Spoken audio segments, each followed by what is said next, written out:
મહેસાણા નાગલપુરમાં નંદઘરમાં હરિજન શબ્દને લઈ અને વિવાદ સર્જાયો હતો.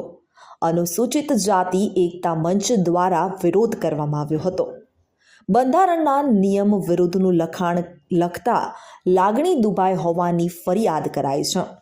ડીવાયડીડીઓને આવેદન આપી જાણ કરવામાં આવી હતી. ત્યારે આંગણવાડી ઉપર જોતા હરિજન વિસ્તાર લખેલું જોવા મળ્યું હતું, જેને લઈ અધિકારીએ યોગ્ય કાર્યવાહી કરવાનું જણાવ્યું હતું.